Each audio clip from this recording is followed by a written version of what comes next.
supposed to, I understand, talk about inspiration. With that in mind, first I must thank the great working with Casey and the rest of the staff here. Bolt made sure that the anchors were in the cement. We gave them a drawing, and they had Bolt come in for a week. It took them, and all you could see were feet up there, and he was up in a hole, and a lot of dust was coming down through the ceiling, and he was it's a dirty job. I really need to thank Bolt for doing such a good job, and they donated their time. And this gentleman right here, Shane Van Boxel, professional photographer, has been photographing my work a long time, and he's really picky. When he comes out to the shop to photograph, man, there's dirt over there, But technology has so changed from the first time that he was out to my studio. And he came out to photograph a woman swinging in a swing in my yard by my oak tree. And that was, I think, when you were in school together, weren't you? Inspiration. Great photograph, black and white. And her dress is swinging way out in the wind as she's swinging past the oak tree. And click, click, click, click, click. Inspiration. So, Nick Nabel, I met one time at the bar, probably. When I moved back here after graduate school, and he was doing everything. He was doing video, and he was instrumental in getting the Grand Opera going. He and many, many people from Oshkosh, contributed their time. They were inspired by opera, so to speak, and play and drama, and it's a functioning facility. So inspiration is everywhere. We all take part in some way, and we contribute. And that brings me to my work. And I think as an artist, if I'm going to call myself an artist, I think I have to make contemporary comment, make contemporary work from time to time. Not always, but I think that's really what contemporary art means. It's the work of the time, of the work of, excuse me, of the issues of time. So this particular work, The Corn, I started working on in '95 when I turned 50. I decided to turn my life toward inward rather than make beautiful, pretty things to sell. I don't object to pretty things, don't get me wrong, and beautiful art, but I felt that I had to touch base with something that was that I knew very well, and it was farming. And what really strengthened that was my stay in the Peace Corps in Bolivia, because I worked with the same. What I found out is we don't need a lot to live by working with people who have nothing. I mean, they have 2 ponchos on their back, and they carry everything in their ponchos. Their food, their wood that they burn, the dung, and the next day turn it inside out, and they're carrying their babies in the back, on their backs. And all they have for shoes are rubber tires. They cut their shoes out of rubber tires. And it freezes every night in the 6 months out of the year at 12,000 feet. And in the middle of the day, the sun will burn you up. They're very poor. But what I've also found out is that we all have the same basic needs. They're happy, they giggle like we giggle, and they're hungry like we're hungry. And it's relative. That's all I'm getting at. So our situations, our artwork, everything we do is relative to what we know, and it's relative to what makes me tick. And that's why I started working with the corn, because I grew up as a kid. I remember standing in the cornfield, playing with my friends in the cornfield when we were 3 or 4 years old, and we would take the clumps of dirt in the cornfield and make believe we were Indians and having a fire. Until my dad caught me one time. We did have a fire, and we got in trouble. Burned the whole field down. But I remember distinctly, and that was the era of the Lone Ranger, and that whole concept of white supremacy was driven into us, especially in the 50s and this early 60s. And thank goodness we made huge leaps and jumps into the 60s. But and which my first piece is all about, the capsule piece. It's about the drug culture, it's about Janis Joplin, overdosing, Billy Morris. A lot of you know who these people are. Jimi Hendrix, overdosed. Well, now we're all old, and now we're on opioids. We didn't learn a hell of a lot, did we? But it says more about, I think, when we have so much, we waste our energy. The whole drug culture is so much waste and loss. But back to the corn work is that it is my roots, and I really needed to make that decision, and it took me a while to really commit to making the conceptual work. And I know it doesn't sell very well. There's two reasons why it doesn't sell very well. One is farmers do not understand what I'm doing at all, and the glass collectors don't understand what farmers do. So it's sort of a catch-22. I got a lot of work. But the genetic issue is a big deal. I mean, the jumps and leaps we're making in technology today, we can't see genetic modification, and it's all around us. It's happening every day. And it's the only way I think that the human race is going to survive, because we are way too many. We're eating up all our natural resources. And it is probably the only way this race is going to survive. With that in mind, the work is to trigger people to think, well, what is this? It has aesthetic components. In other words, the first installation I didn't have the laterals on the top, the horizontal pieces, everything was vertical. And I needed something, my drawings were just spindly little spiders originally that I had coming out, until I started working with the bronze and turning them into leaves. So it's a leap in many directions. It's an aesthetic challenge to make something work aesthetically, but at the same time it has to have meaning. So by using leaves, it's literal. By using the corn itself and making it big, it's literal. By putting little earmarks on it, it's what you do in genetic engineering. You earmark things, you earmark genes, you take them out, you remove them, you alter them. Genetic engineering is not chemically alteration, it is a physical alteration. A lot of people get that mixed up when you see all the advertising on everything, non-GMO. Well, it is a genetic alteration. It is not a chemical, so there is no danger in anything that we eat that's GMO, but it's a advertising gimmick, so and everybody does it. From my grandfather, who sorted out the larger ears, he'd turn a hand crank when I was 4 or 5 years old, and I'd see him with a knife, he'd sort out the largest kernels. And then the handful would go in a certain place, and that's what he would plant. And it wasn't until the 50s that we had the first supercross, between two hybrid plants. It is a very young, and his yield was 40 bushel to the acre. My dad's generation was 100. Mine was up to 200, and we're up to 300 now, 20 years later. It's crazy. But all of those big jumps only happen because we have natural resources to make them grow. We have nitrogen, phosphate, and potash. Without those three things, you can't get these yields, and those three things are finite. So, genetic alteration can make some of those changes.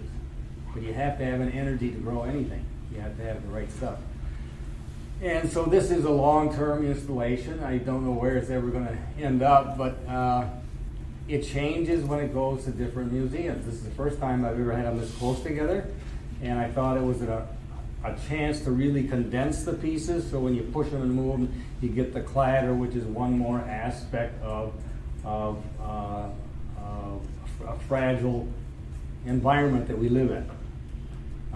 Glass breaks, but when you get them to clatter, it gets a little spooky. That being said, I moved I had a lot of these things in the shop. I've stacked them up on top of one another. I put 10 or 12 bronzes on a single rope, and so I build these columns. I had some of those that traveled, went to a number of museums, but they took a vertical space and not a horizontal space, so it was an entirely different read. And some of them did not have the video. And the whole idea with the video, and what I worked with Nick was, and he did tons and hours of video on the farm, whether it was in the tractor or in the field or plants growing or combines. We did tons of stuff and he used just a tiny fraction. We have a 2-minute clip that just loops on these things at random. But he spent days and days and days digging up this stuff and then using what he shot to edit it down to the usable form. But what we did is, the idea was to take three-dimensional objects, and I always wanted to do this ever since I was in graduate school, to take three-dimensional objects and somehow use the walls. And it wasn't until the technology came around with video that we were able to do that. And finally I started using those tools, and I used Nick's expertise to make it all work. And he was still working. Just a few months ago I asked him to do a few things. He's a little slower than he was, but we had a lot of fun doing this. It was fun for both of us, and of course you develop these great relationships with people. So I don't want to bore any too long with all of this stuff, but the basket was something I kicked around, I don't know, 5 or 6 years. And I had Jay welding, my son Jay welded the frame up, and it's upside down. The basket would be bent over something that was upside down. And we had all stainless steel, so when we steamed the wood, it wouldn't get rust on the wood. And then we started bending the boards, and all we did is break them. And then we used up a whole tree, and I quit. And I didn't know how to do it until I asked Alan Westby to help me. And he used to work here at the museum. And with his talented skills with wood, we put that thing together. I had another tree cut down, and the Amish sawed it and milled it for me, and then we had to trim it, all the boards and get them to the right side, and put the stencils on it. But once Alan came into the picture, it was, suggestions, do this, do that, because he knows the wood. And it makes all the difference in the world. Somebody help you that knows what they're doing. So I owe him dearly as well. He made it all happen. And I had a deadline, so he was under the gun just like I was. And every time I call Shane and have to have something photographed, when do you need it? I said, tomorrow. So I have to clean the studio up, paint, get everything ready, get everything clean, and then he shows up and takes a whole weekend, to do the shoot. Thanks, But it does take many people beyond that to make all these things. So the first, 40 of these or 50 of these we made, they all broke. I wasn't kneeling them right. I wasn't blowing them right. And there was a real struggle. I was taking 3 people, payroll is payroll. And we had a hard time getting them to work. And I think that's a learning curve. With anything that we do, there's a learning curve. And it's how long how fussy you want to be until you make it work. So, but they all come out the mold the same shape, and then you just store them and make them longer, or skinny them out, or do whatever. Everyone is very different. And the basket as well, getting back to the basket, the whole idea with a basket was to make a container. Those of us who are in the crafts, especially in clay and in glass, we understand containers, because every time you blow a bubble, it's a container. It's just the natural, you throw a pot, it's a container. So this whole idea of taking a container to another level that becomes a historic visual element, and that's what the stair-step sign is all about.